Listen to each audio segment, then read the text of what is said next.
நம்புறீங்களா இல்லையா? ஏனென்றால் அந்த சரீரத்துக்காக தான் அவர் சிலுவையிலும் தொங்கினார். ஏன்னா அவங்க சரீரத்தில் வியாதிகள் இருக்குது.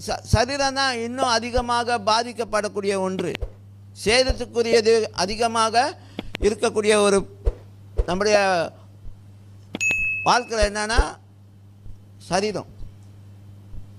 சரீரத்தில் உங்களுக்கு சீக்கு வந்துச்சுன்னா சரீரத்தில் பாருங்கள் எவ்வளோ காரியம் நடக்குது. கொஞ்சம் அடிபட்டோன்னா வலிக்குது வலிக்குது வலிக்குது, உங்கள் ஆத்மா என்ன செய்யுது? ரெஸ்பாண்ட் பண்ணுது. புரியுதா?